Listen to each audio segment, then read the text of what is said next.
It's a cold morning at 23 degrees Celsius here in Abuja, the Federal Capital Territory. Good morning and welcome to your daily dose of sunshine on Sunrise Daily. I'm Maope Ogun Yusuf. It has been raining from the night into the morning. Good morning and welcome. I'm Kayla Megwa.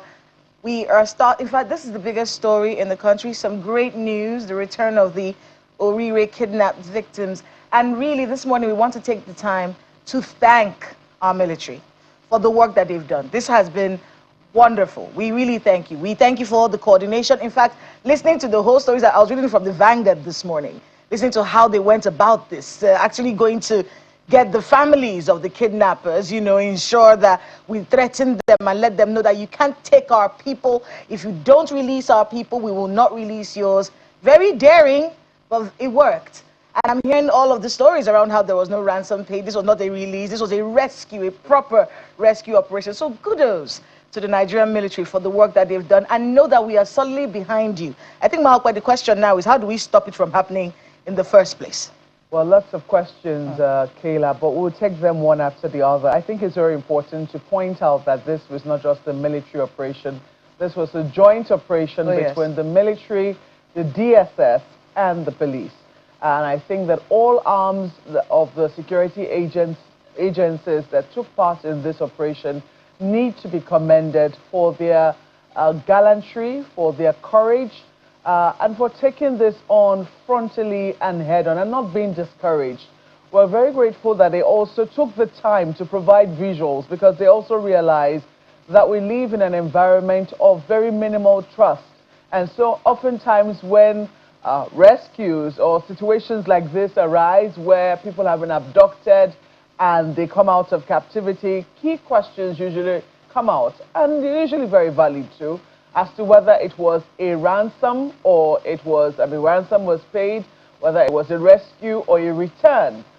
In this instance, clearly we have seen the effort that went into this. So when they described or when they said that, look, the terrain is difficult, we're seeing this is the literal crossing of 7 rivers and 7 seas to get to these children and their teachers.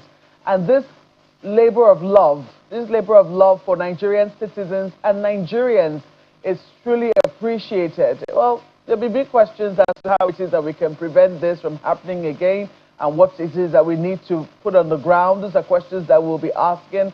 But this certainly has to be commended. All of the security agencies involved has to be commended. I remember watching our colleague on the sister program yesterday and speaking with Major General Ineche, who's retired now. And he said that one of the things that needs to be corrected are the gaps between security agencies. Because clearly, when they work together, so much more can be achieved. Intelligence was very important to this particular rescue mission. And I imagine that many more heads putting their heads together certainly will come up with solutions. I imagine it was somebody's idea to say, these people must have relatives. And it raises very deep questions. And when they have relatives, are those relatives Nigerians?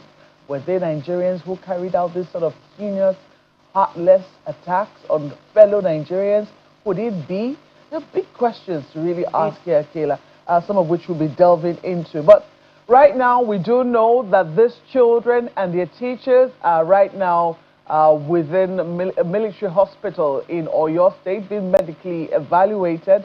We understand it will take, by this week, we said about 48 hours, thereabout, for them to return to their families. They are waiting for the great reunion. Our correspondent, Bukola Oriire, has been to the community where life seems to be gradually returning. Some of the people there say they're now able to sleep for the first time in weeks since the abduction of their loved ones. So we'll listen to them and also hear what their own expectations are as we get set with our guests with whom we'll be delving into this topic for the day. Please stay with us.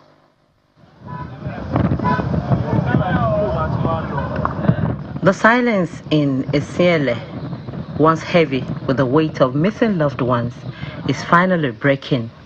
After 56 days in the shadows, their children and teachers are free, currently recovering at the 2nd Division Military Hospital in Ibadan. life is cautiously returning to the village.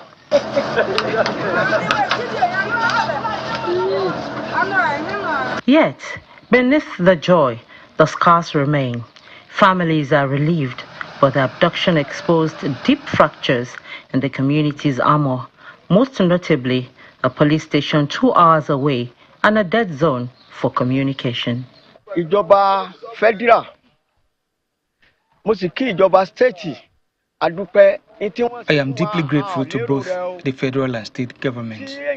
What they did for us was least expected.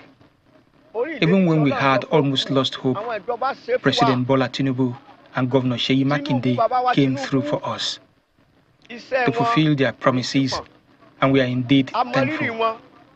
However, our community continues to suffer from poor network service. One of the reasons the abduction succeeded was because we could not communicate with the city center for help. Firstborn, secondborn, my first and second children were among those kidnapped, along with 2 of my relatives' children. I was devastated since it happened, but I just got some respite. For the first time, I can sleep again. We appeal for urgent support in Yawota community.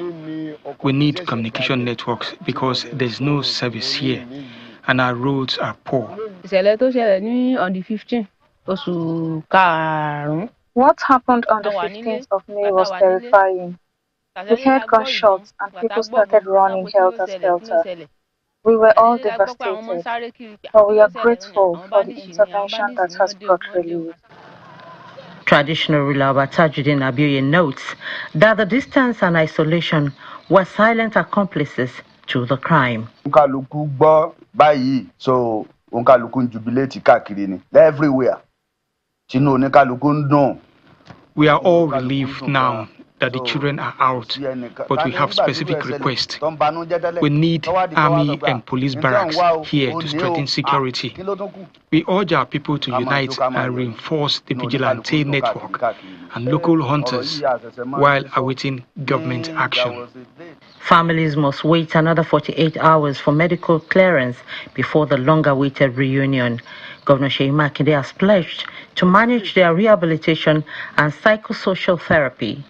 For Esiele, the journey to healing begins now, with a prayer that the gaps which allowed this tragedy are finally sealed. Bukola Oriowo, Channel Television News.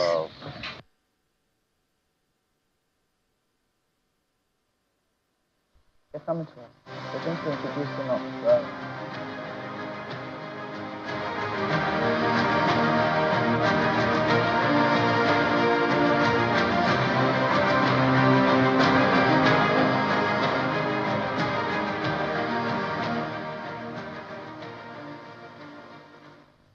Yes, we're now being joined by the senator representing Oyo North Senatorial District. He's Senator Abdul Fatai Buhari. It's interesting, her name is Buhari. But as I was just saying behind the scenes, this certainly is Oriire.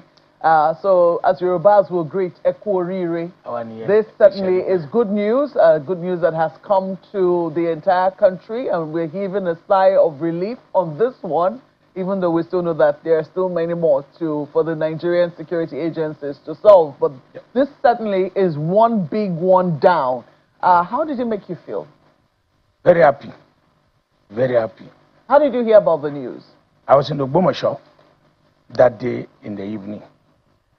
And a friend now called me that they have released those children as they get out. On Friday? On Friday. On Friday. They called me and said they have released those children as they get out. If they release the children, I will know first. So later somebody has forwarded another message for me. So I was not ready to believe it. And I saw a Twitter on the page of Onanuga. And I said, this must be true. So that was the time I picked my phone. And I called my own contact. And I said, yes, but we are still with them. And I said, where are you heading to? He said, they are going to Ibadan. I said, no problem. I just picked my vehicle straight to Ibadan. That evening? That same evening. Fortunately for me, I was in Ibadan before them. So when they came in, it was sad, it was horrible.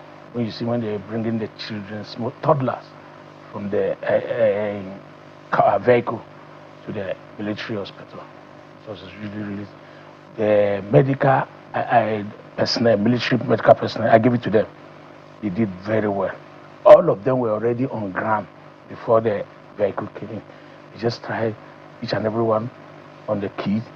One of them was very critical, so they put oxygen and it's no. The rest were dehydrated, and then they were trying to put drips on them. It was from 9 o'clock to 1 o'clock, just on them. It was really pathetic, particularly the woman with a 1-year-old, 7-month baby. I was shocked. I'm just still kind of phantoming at that voice of mine.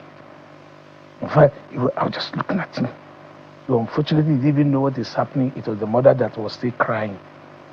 So we were there.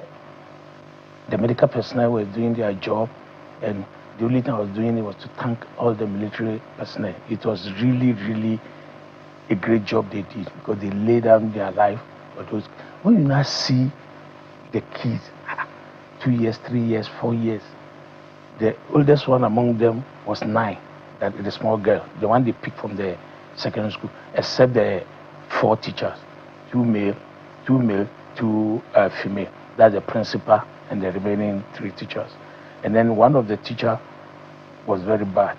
That's it. But the following day, the military people have already put life back to him. Well, we really are grateful. I mean, as you're painting this picture, I have goosebumps, I have chills, because I can only imagine what those people must have been through. Going through. I was speaking to my colleague just before we came on this program, and a part of me was saying, I'm kind of grateful that their teachers were taken along with those children, because most times what we have seen is that it's just the children who are taken. And I'm just trying to imagine, look at the terrain we're looking at on television. Children surviving by themselves in that sort of terrain without any adult presence, at least familiar adult presence. It would really have been harrowing. Yes, I imagine that they would have been supporting themselves, because the teachers know that they cannot give up because they have children to look after.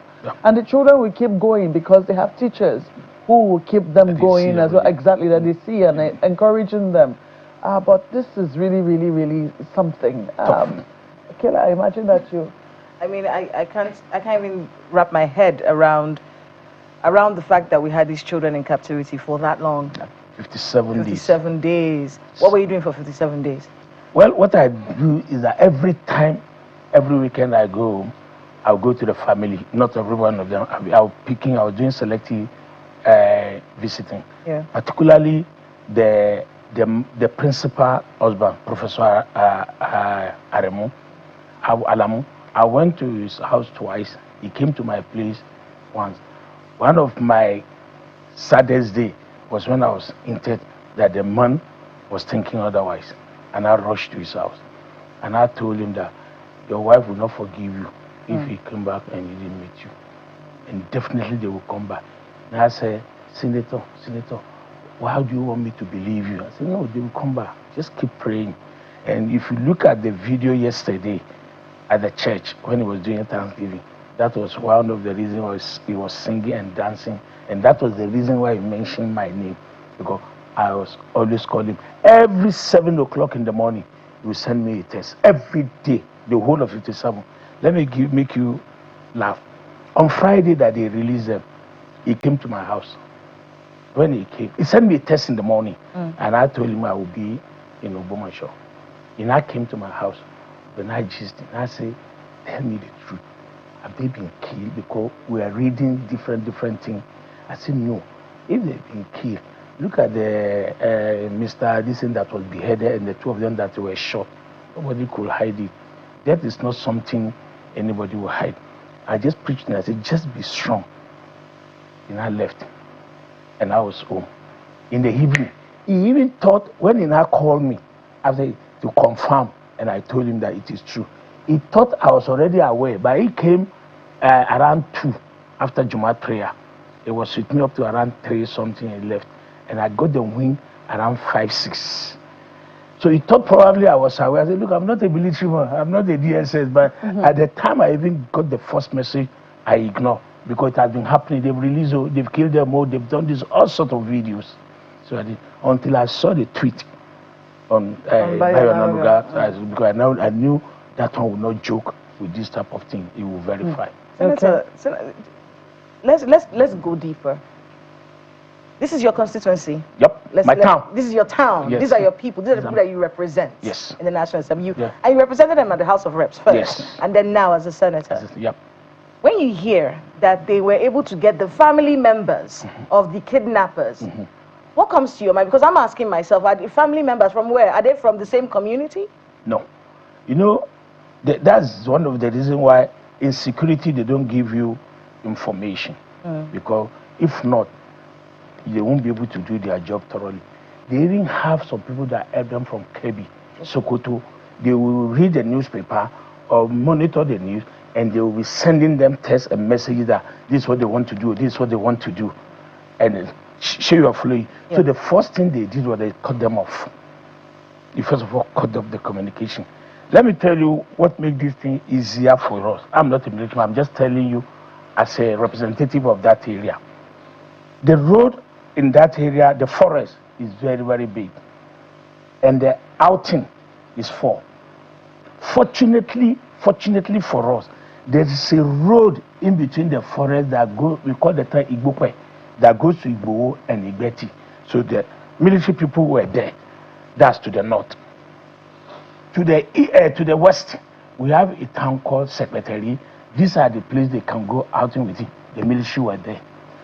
Back to Igbeti, the top town. So, and then from the south, where they attack from, which is a CLA, the military were there. So they couldn't cross to the Niger side of the state. That is one of the first sources the military did. That's why I say I'm so happy with them. They contained them. They contained them. They contained them. So when you hear people, there are some certain things for security's sake that probably is a privileged information that I have that I won't disclose. But like I told you, the movement is nice that let's go. Even if they get the family member or the informant and they are able to escape, there's nothing you can do to them. By that time, they might have even reached Niger, Sokoto, Kebbi, or another place where they are very, very strong. But this place, they were all there. That's why I give. And then the good thing is that all the senior military officers, the GOC, the garrison commander, they were all on the battlefield. They didn't leave it to the junior officer. It was really good. One of the weekend when I was home, about 3 weeks ago, I saw a battalion of naval officers going towards that place. In my own I said, what is Navy going to do there? We don't have any river. I know we have streams, but no water, no river. I didn't know they were being professional and they did a human job. In fact, I hugged one of the Navy captain. And I said, the day I saw you, I said, which kind of show of action is this? He said, no. It was just like, because I didn't know about Navy. I was even thinking, you know, if I see Air Force, it will be far better. Navy, it's not River State now. Well, they're going to go and do that. And it's very interesting that all of this just happened after the Nigerian Army celebrated its Army Day celebration. You know, they had a real show in Port Harcourt of their capabilities. And I'm sure a lot of people were saying, don't just show us this one, go and show the capabilities in Oyo. They've shown it. Yeah, they've shown it. They've shown it. So this is certainly very good and something certainly to celebrate. But let's go back to the community, because certain things made this sort of abduction possible in the very first instance. And those conditions have still not melted away. Initially in the southwest, the thinking was that with the advent of Amotekun, this sort of abduction will not be possible. But we've seen that didn't quite work in this community. We don't even know if there was any such intervention in the first instance that made this abduction possible, and even more so, untraceable for a long time, for it to now be this long drawn. So tell us about the security architecture, even though, yes, I know there are certain things you cannot disclose. What the expectations of people that this sort of abduction will not be possible with the introduction of such, regional force? Let me be honest with you. I'm a strong believer in state police. And I believe any time you are able to skate through with state police, it will help. Amatekun is there. We are not talking of petty thieves. We are talking of sophisticated people with sophisticated weapons. and then you are carrying this sakabula gun. What will you do with that? But when we have a state police, you will first of all be equipped. And one of the greatest things we need to do, every time I see people on social media or Nigerians generally, they will be telling you it can't happen in America, it can't happen in Guyana, it can't. Agree. Do we behave like Americans or do we behave like British? When you go to England, even in their train everywhere, you see the triple S, see it, say it, sorted. In Nigeria, see it, keep quiet. We need information. The security people will need information. So when you have a state police, there will be some certain unit. They have that place you just mentioned. They have over 600 communities. Over 600 communities, small, and all of them has violence. It's one of the biggest local government in this country. I think it's second to Vogu, in Niger. It's so big and it's so long. And I'm saying this because as their representative, when I was in the House of Rep, and I know all the cranny.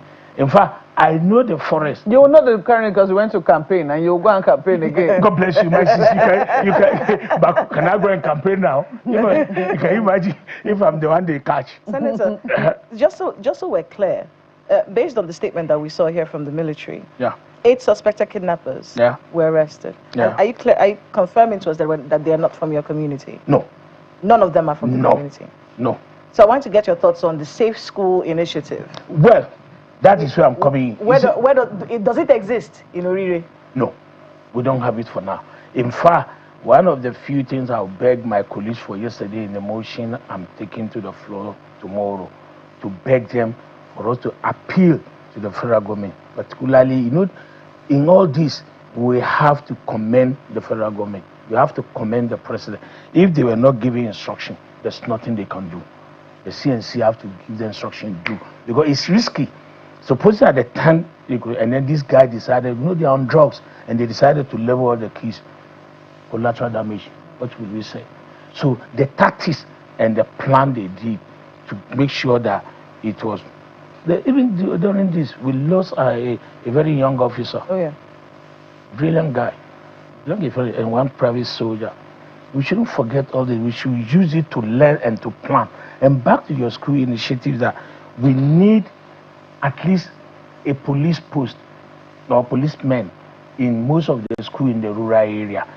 Because initially nobody wants to die. If they know they have manned a security post there, it will take time. They also, but the saddest aspect of it that I'm sad about that, they still have informants within the community and within the area. This is the truth, because they were the one passing information. They were the ones supplying food. That's the truth. Though we don't need to disclose. The informants will be local then? Yeah, that's what I'm saying. But they'll be local people. Well, there are times they come to settle to do their job earlier before. This thing, they also plan. Yeah. They also plan to come. They can somebody will just be there as you can, since it's a Nigerian or you pretend to be a Nigerian, you can't ask him what are you looking for in our village. And then you'll be the one that will be studying the terrain. If you see the place they enter, this place is called Yawota. Between that Yawota to Esele, where they carry those people, is 5 minutes walk, 5-10 minutes walk. So, like I said it on one of my programs, there's a woman that sells akara and bread. The akara and bread that he sells is normally between 1,200, 1,300 a day. But suddenly, his business boomed to 5,000, 10,000. He just assumed that it's market. But in the society, if there are local police, he might have informed the buyer. Some people come here to buy akara. The intention of that woman at that time was that probably they are doing building or construction somewhere, and that's the reason why the market is moving. But meanwhile, these are the people buying it. She would know.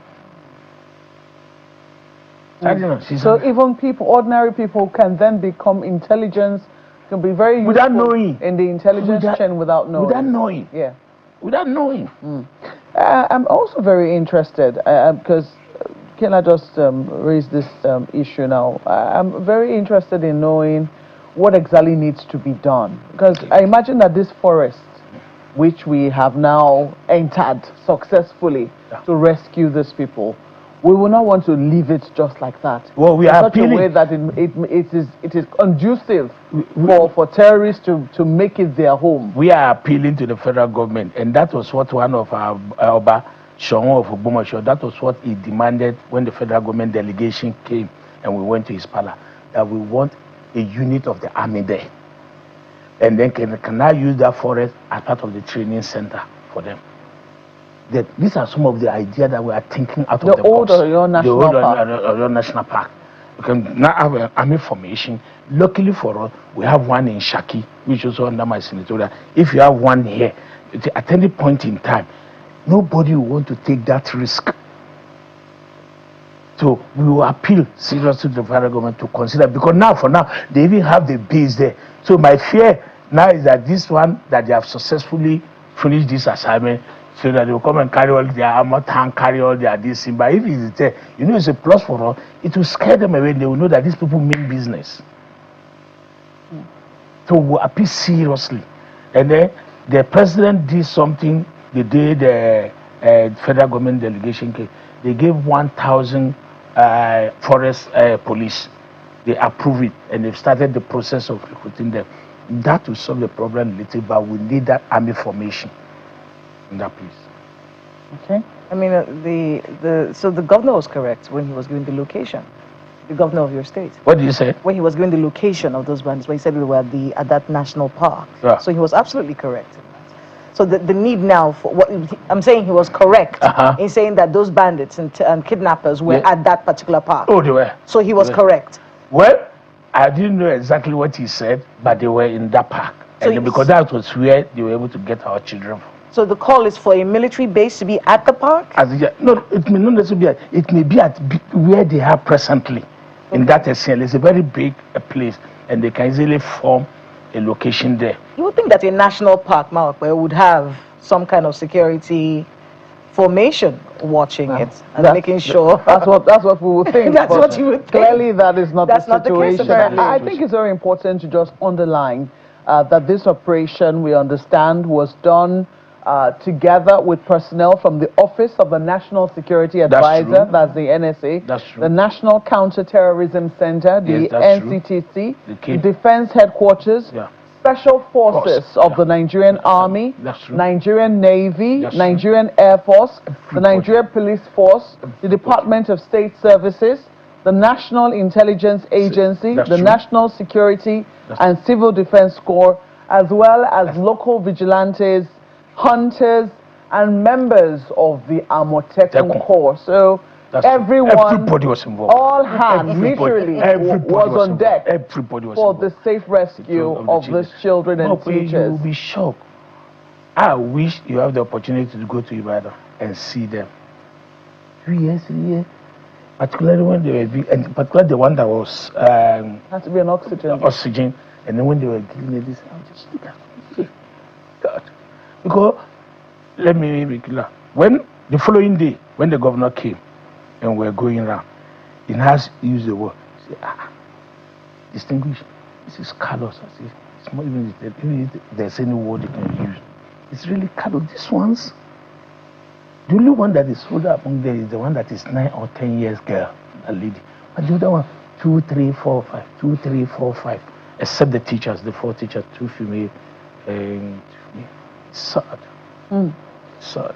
Well, all thanks to God. At least they are back home, and at least we can have this. So, distinguished, how are you going to follow up? Because I know that the governor has promised psychosocial support for these people. He has also promised that the lives of personnel who were lost, military personnel who were lost in the process of bringing back the children and their teachers, they would also, it will not be in vain. Those were his words. That it will not be in vain. Is this something that you also intend to follow up on to ensure that at least the promises to members of your constituency are carried out? I promised my member of my constituency that I will follow up with the federal government. The governor in the state would definitely want to do whatever he feels he can, but I will take it up and I'll follow it up. Particularly, the most important thing now is that in the next couple of days, after they are strong and they are released, how to reunite them with the family. We need to reintegrate them. Because the question is that nobody will want to go and stay in Yawata. And I'm sure if you say school to those children now, no family will want to take any child to school now, except probably inside town. So some of the things we need to do now is that how to get schools for them inside town, and then move them away from that place, pending the time that probably all the things we ask now come, the military formation, the police unit, and the rest. It will now build confidence back into them for them to be able to go to school and demolish that school, rebuild another school, do fence around, because the community in that area, Yawata, Esiele, Awodorada, Alarupo Keke, Alarupo Nla, all these communities need to go to school. It's not all of them you'll be able to take to Ikoyi or town. So these are the. So you have your work cut out for you. Oh, of course. In terms of the representations that you have to make, I will try my best. State and federal government, because in this matter they will have to work together. Indeed. So we have to thank you very much and congratulate you once more. This certainly is really good news for you, and wish you all the very best. You say you will not be going to campaign in these communities. I said, if it is not, let's have those children are not back. Who will go and campaign? Even your supporters won't follow you. But now we are happy that, because we know the terrain too, that now we are happy our children are back. I told you, it's over 600 communities, villages. And each and every one of them have where they vote. So you need their vote. So by if this incident is still on, who will go and campaign? Certainly not you. Certainly not anybody. Maybe not you. Well, now that it's over, will you be going? Of course, because they will be happy. They will be happy that they carry their children. Yes. The federal government was able to bring them back. It's a good news for them. I did the other way happen. Yeah. It would have been difficult. What will you tell them? I mean, it's very informative what you said there about the schools, you know, and you know, moving them. But you see, that's the thing. Moving them away, yes, it could be a measure right now, considering the situation. Yeah. But the ideal, and I know that I seem a little idealistic when it comes to security, but then we have to push what the ideal is. Schools should be safe. We have a safe school initiative in this country, where, and the idea that people can just come into a school and pack children and go, the ease of kidnapping is so worrying for us. Is that something that you think about? I absolutely agree with you. That's why I said in each school we should have what is called military post. We used to have it, particularly I think some federal government college back then. There was always a police, 2 policemen on duty at the entrance. So when they see that one will be at the entrance, they won't even know their location. One may be at the back. They won't come. We need to do that. I absolutely agree with you. But for now, my suggestion was that temporarily, let's get these children back to reintegrate with their family first, and maybe get them school inside town, pending the time, probably approval of the state police, probably the federal government will listen to what we said and our appeal that they should give up military force, and they shouldn't carry that army unit that is there. They shouldn't allow them to go back to Ibadan. They should stay there. They've done a great job for us, and we appreciate them particularly. We're going to ask you to please hold your thoughts, because we're going to go to Lagos now. Dr. Charles Omole is right there in our Lagos studios. He's the Director General, Institute for Police and Security Policy Research. Doc, I'm sure this is something that really gladdens your heart as a security practitioner, somebody who is looking in this space and who also appreciates the challenges that must have been overcome before this particular breakthrough was achieved. Looking at the list of people, the list of security agencies involved in this particular success story, what exactly comes to your mind in terms of what we now need to do moving forward? Thank you for having me. Good morning. Well, it's a success story indeed that the children have been rescued in Oyo State. But, you know, the challenge I have is that since that incident, for example, I know we're focusing on Oyo State for now, but if you're looking at as a Nigerian, there have been more kidnappings in Zamfara, in Borno State, in Niger State, in Benue State, since that Oyo incident. So we're just going around in circles. Now, but in terms of the Oyo State, what that tells you is the fact that the capability exists, within our armed forces and our security sector to get this job done. But what I think will gladden my heart as a professional is for us to be rather a bit more proactive than reactive. You know, the pathology of crimes like this always show that it's easier to deal with the, you know, close to when the incident occur. The longer the incident subsists, then the bad guys have more time to embed themselves in whichever location they operate. So it's important, therefore, I think the lesson for me is to, you know, have more of a rapid response to things like this, so that within under 24 hours we've resolved it. Because during that period, the bad guys are still trying to find their own feet themselves. But the longer they stay, the longer they hold the people, the more entrenched they are in the terrain they are operating at, and the more difficult it is for a rescue operation to be carried out. So it's an excellent news that they were rescued. And also I'm hoping that, I think about 8, from my sources, about 8 people so far were arrested by the security forces. Hopefully they'll be able to mine them for appropriate intelligence to get to the root of this and deter future occurrence. I'm wondering what you make of the time frame. These children were in captivity, these children and their teachers in captivity for 57 days. That's almost 2 months. Now, we understand that the operations lasted for more than a month, and it focused on identifying the terrorist kingpins that masterminded the kidnappings, bursting and dismantling their networks and logistic links, including their informants and hideouts located within the old Oriire National Park. This would have taken time. And of course, you know, Nigerians would have been wondering what exactly is happening. Why is it taking so long? So for you, what is this the method that we will now need to adopt with all the other situations that we have on the ground, that you have also made reference to with regards to kidnappings and banditry across the country? Well, I mean, like I said, I mean, what tends to, the way it tends to work is you have what I call the core kidnappers. I don't know, 10, 12 of them, or whatever numbers are, it could be more.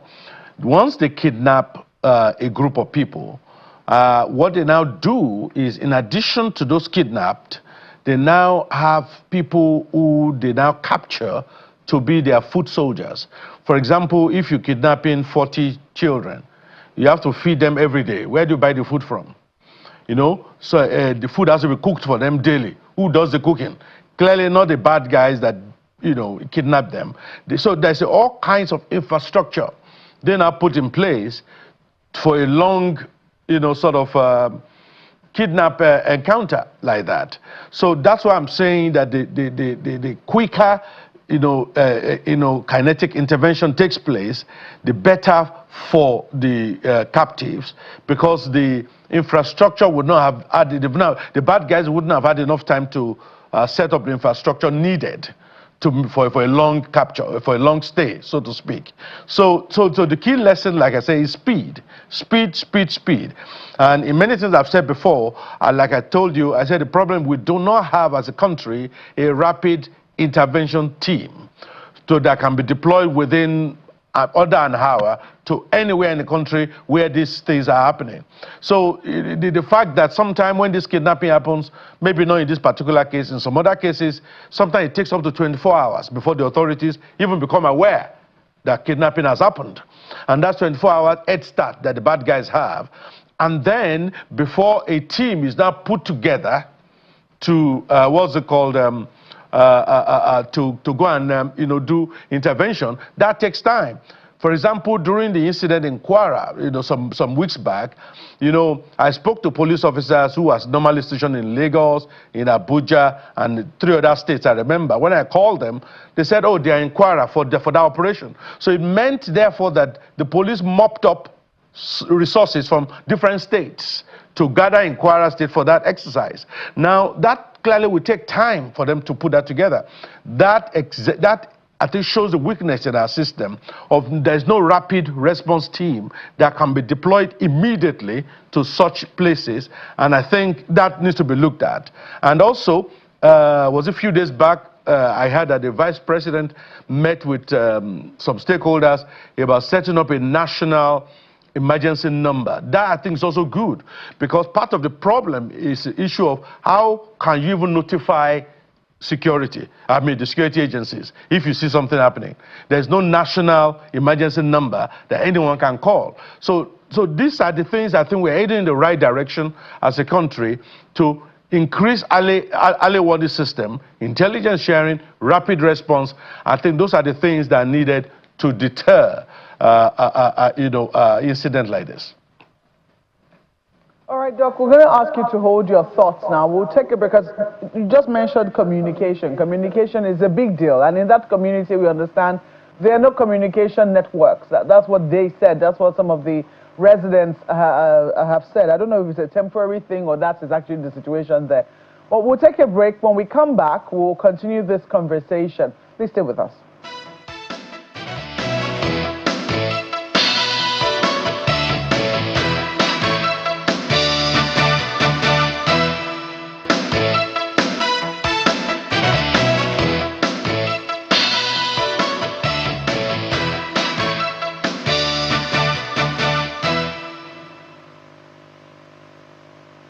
Welcome back. We have Dr. Charles Omole, who's the DG, Institute for Police and Security Policy Research, speaking with us about this wonderful story that has led us all into the conversations today. And also still with us in the studio is Abdul Fattah Buhari, who's a member of the Nigerian Senate representing Oyo North Senatorial District. Thank you, gentlemen, for being with us this morning.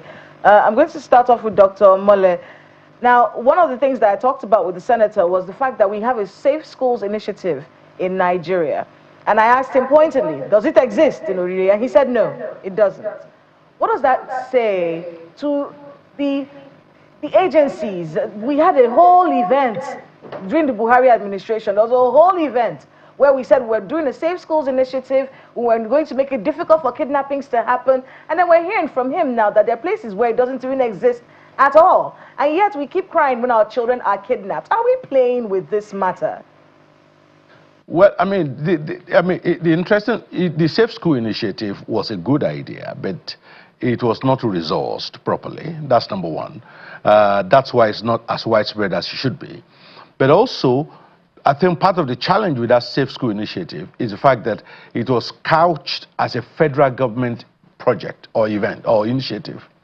The truth is that if you're talking about safe school, it's not just about having security forces around or close to schools or proximity to schools. Safe school starts with the nature of the school compound itself. You know, does the school have a fence, for example? You know, is the school secure as a facility by itself? Many of these schools are owned, managed, and run by state governments. So this is not, and that's what I'm trying to say, that a Safe School initiative, we have to mean that every school must have certain security measures in place. You know, starting with, for example, secure your perimeter. You know, is it schools that sometimes when it's raining, you know, the children are all, you know, learning inside a lagoon or a lake inside their classroom? Is that the school that is safe? So the point I'm making is that the Safe School initiative is a good idea, but a lot of what needs to be done to actually secure the school are not federal government active, they are state government level responsibilities. So when you have a school that has good fencing, you know, the perimeter is secure, and certain security measures are put in place, then the federal security agencies will now have a way of linking up with that school to make sure the school is secure. But when the school that is huge have no fence, how many do we have the numbers to deploy to every single school to secure it? So this is the problem I'm saying, that Safe School initiative work better in certain areas than others is what I'm saying. So schools that have what I call residual security measures in place are better able to cooperate and work with Safe School. But schools in very rural areas that have almost no facilities, some of the schools are, from pictures I've seen, not in Oyo State particularly, but some pictures I've seen, some students are learning under tents, in some of these schools. How do you secure that kind of environment? So it's a step in the right direction, but it needs to be resolved. And more importantly, state governments need to step up and understand that securing our schools is not just the job of the federal government alone. Should that be the direction? Because, you know, I like us to move forward. We've seen the return of our children. We're very happy. We know that the military works. We see that. If you see how many attacks happened over the weekend and how many terrorists were killed over the weekend by the Nigerian military in joint efforts all by just the army, you know, it's going on. What's the next step? Should the Tinubu administration stick with the Safe Schools initiative, then getting the buy-in of subnationals and, you know, maybe change it up? Or what can they do to ensure that the ease of kidnappings in our schools are not so easy to do? It seems ridiculous if we're telling children to go to school and they're not safe there. How can the president move forward from this?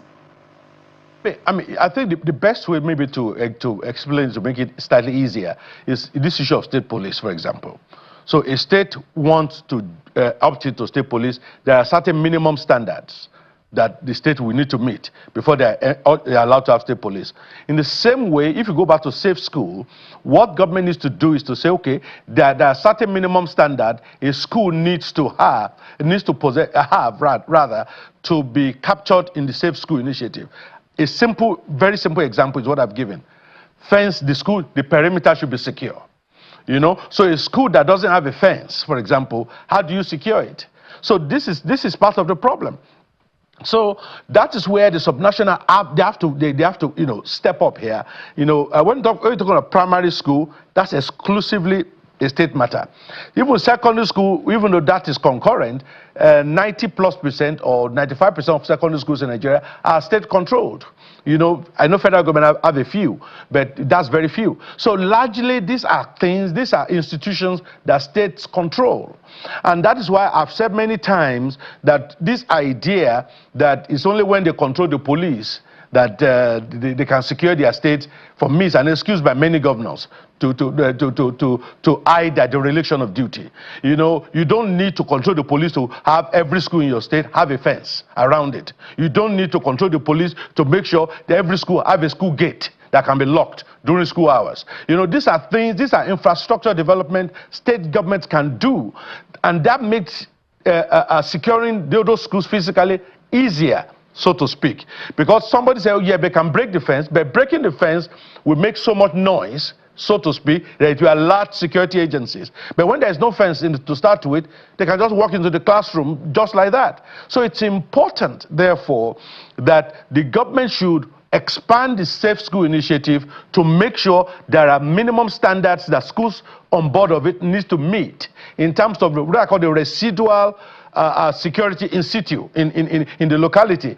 Then the intervention of the kinetic intervention of the security forces can then be meaningful, so to speak. So that, I think, needs to be done, and state government, like I said, need to do a lot more than they are doing at the moment. Well, we cannot remove the politics from this, much as we would like to, and I'd like you to wade in on that. I know my colleagues on a sister program, Morning Brief, you know, did a poll of sorts, asking Nigerians what factors they thought, you know, had a big effect on the rescue of these children. I think the result of the polls from Nigerians is that they believe that pressure, public pressure in this matter, also forced the hand of the government to ensure that this particular operation is a success, that these children are brought back. Well, speak to us about the politics. We do know that Governor Makinde is of a different political party, and the president, of course, is of a different political party. And I think we'll be seeing statements such as, when this happened, he was blamed. In Jonathan's time, Jonathan was... What do you think? Do you think it had any role in the length of time it took for these children to be successfully rescued? Well, I mean, you can never eliminate politics or anything in Nigeria. I mean, from banking to security to everything. Politics is everywhere. So I will not rule out that. But we also need to understand that there have been kidnapping in the past in Nigeria that have actually lasted longer than this. You know, I mean, there is even a report that not all the Chibok girls are back. You know, so we shouldn't make this look as though it's the longest kidnapping case we've seen in Nigeria. We've seen longer cases. But whether politics have a role or not, I'm not sure, you know, about that. Because I don't think Governor Makinde will play politics with the lives of children. I don't think any politician would do that in a deliberate fashion. And I'm not also sure that the federal government were hindered in any way by the state government from acting in this case. But like I said, what conspired against this is a very rural nature of the location of the school. It took a while before authorities were alerted. There is poor communication in the area. A couple of people went to there actually told me that they were struggling to even get mobile phone signal.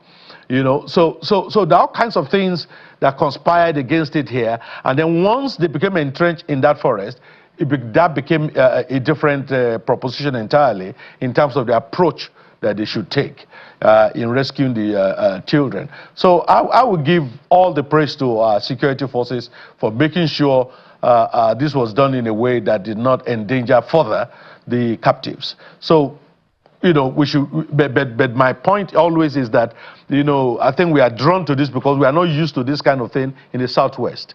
You know, in the North, where kidnappings happen almost on a monthly basis, it's a different entirely, and it's a different proposition in terms of the perception of the people. All right, let me take a viewpoint from a typical politician. You are a politician. What role did politics have to play here? You see, the difference between this particular kidnapping and another kidnapping that has been happening is because toddlers were involved. Every mother, every father was involved because they were kids. It's not the first time that toddlers have been involved. Most of them were children abducted in Niger State. Secondary school children. No. Nursery school children. No, look at the one I'm talking about. 1 year, 5 months, 2 years, 3 years. This is the first time we are seeing that. Check the record. Check the record. And that alone was surprising. And then secondly, this is the first time it's happening in the Southwest.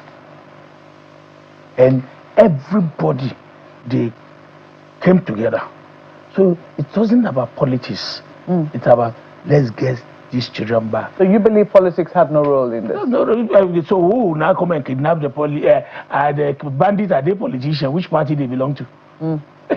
Big question. Well, we have to thank you both for coming on Sunrise Daily this morning. Once again, Senator, we congratulate you. Thank you very much. As I was saying earlier, this local government is actually named Oriire. Oriire. That's what it means, literally, if you're to translate it. Oriire means good head, a fortunate head.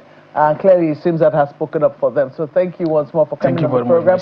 We've been with Senator Abdul Fattah Buhari, who is a member of the Nigerian Senate representing Oyo North Senatorial District, where Oriire local government area falls in. And we've also been speaking with Dr. Charles Omole, who is the Director General, Institute for Police and Security Policy Research. Thank you once more for coming on the program. And congratulations to Nigerians. We believe that this same pressure, if that was what worked in this instance, now needs to be on, as our colleagues stated earlier, in the case of the children in Borno State, because they also have children there, and all other security cases, you know, in terms of ridding our country of these terrorists and bandits who do not want peace. But that's where we draw the curtains on today's edition of Sunrise Daily. Thank you so much for watching. I'm Maofe Ogun Yusuf. Business Morning is at the top of the hour. I'm Kayla Magwa. Have a great week ahead.